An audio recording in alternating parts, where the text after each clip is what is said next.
ముందుగా మన రాష్ట్ర ఉప ముఖ్యమంత్రి గారు, జనసేన పార్టీ అధ్యక్షులు పవన్ కళ్యాణ్ గారి ఆరోగ్యం నిలకడగా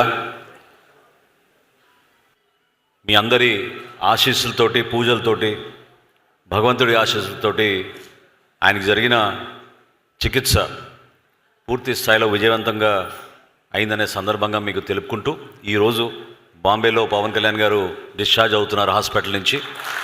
ఆ విషయం ముందుగా మీ అందరికీ,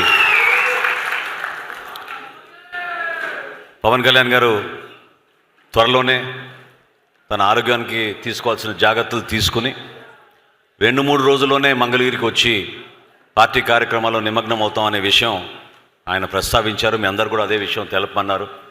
కాబట్టి మీ అందరి సహకారంతో, మీ అందరి అభిమానంతో ఆయన ఒక డీటెయిల్గా జరిగిన సర్జరీలు కూడా ఆయన చాలా జాగ్రత్తగా అక్కడ ఉన్న డాక్టర్స్ చూసుకోవడమే కాకుండా ప్రజలందరూ కోరిక మేరకు శస్త్రచికిత్స చాలా బ్రహ్మాండంగా జరిగిందనే విషయం మీ అందరికీ ప్రస్తావిస్తూ ఉన్నాను. రెండో విషయం, రాష్ట్రంలో ఒక సుదీర్ఘమైన అనుభవం కలిగిన నాయకుడు, అనేక సందర్భాల్లో ప్రజల పక్షాన నిలబడి పోరాటం చేసిన వ్యక్తి మన ముద్రగడ పద్మనాభం గారు. ఆయన నిన్న మరణించడం, వారికి ఈరోజు ఉదయం పవన్ కళ్యాణ్ గారు రాష్ట్ర ముఖ్యమంత్రి చంద్రబాబు నాయుడు గారితో సంప్రదించి ప్రభుత్వ లాంఛనాలతో ఆయనకి వీడ్కోలు పలకాలనే విషయం ఈరోజు ప్రభుత్వం నుంచి నిర్ణయించుకున్నారు. ఈ ప్రస్థానంలో పవన్ కళ్యాణ్ గారు ఏ విధంగా సమాజానికి ఒక స్ఫూర్తినిచ్చే విధంగా నిలబడ్డారో, ఎన్ని అనవసరమైన సందర్భాల్లో ఎవరేమన్నా కూడా ఆయన ఎప్పుడు కూడా ప్రజానికాని కోసం, మన సమాజంలో అందరి మంచి కోసం నిలబడిన అంశంలో ఇదొకటిగా నేను భావిస్తున్నాను.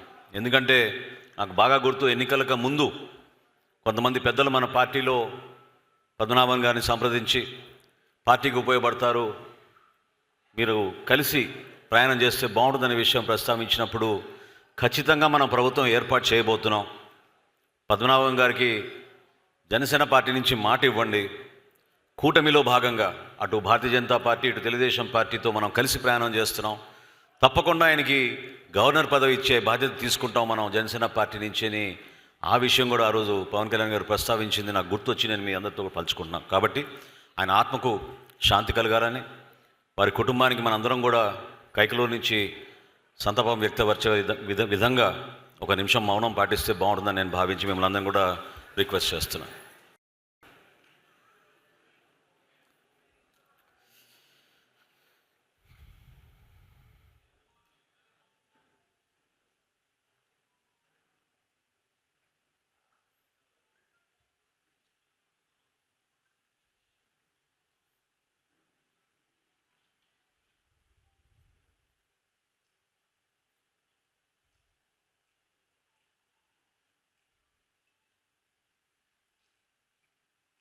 ధన్యవాదాలు.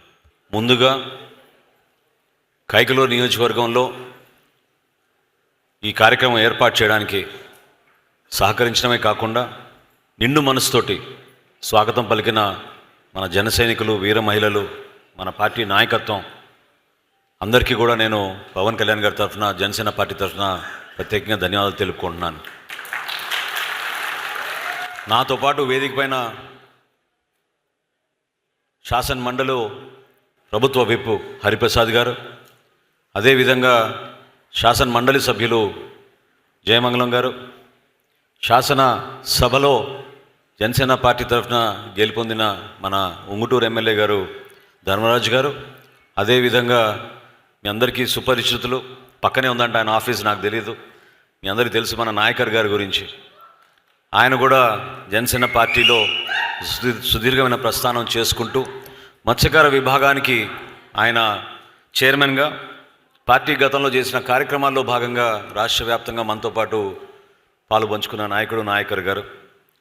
వీరితో పాటు ప్రతి కార్యక్రమంలో కూడా ఒక చిత్తశుద్ధితోటి పార్టీ అధ్యక్షులు పవన్ కళ్యాణ్ గారు ఇచ్చిన ఆదేశాలతోటి ఆ సభ విజయవంతం జరగాలి, దాని వెనక ఎంతో కష్టం ఉంటుంది అనే ఒక ప్రోగ్రామ్ కమిటీ ఏర్పాటు చేసి ఆ ప్రోగ్రామ్ కమిటీకి సారథ్యం వహిస్తున్న మీ అందరికీ సుపరిచితులు కేకే గారు ఈరోజు ఆంధ్రప్రదేశ్లో పోలీస్ హౌసింగ్ కార్పొరేషన్కి ఆయన చైర్మన్గా ఉండడం, వీరితో పాటు ముఖ్యంగా పార్టీ ఆవిర్భావం నుంచి సంస్థాగతంగా మనం బలోపేతం చేసుకోవాలంటే ప్రతి జిల్లాకి మనకు ఒక అధ్యక్షుడిని నియమించుకుంటూ అందులో భాగంగా కృష్ణా జిల్లాకి మన రామకృష్ణ గారు, పశ్చిమ గోదావరి జిల్లాకి మన గోవింద్ గారు, వీళ్ళిద్దరిని కూడా ఈ సందర్భంగా నేను మనస్ఫూర్తిగా ఆహ్వానిస్తూ, ఎంతోమంది కృషి చేశారు ఈ సమావేశానికి.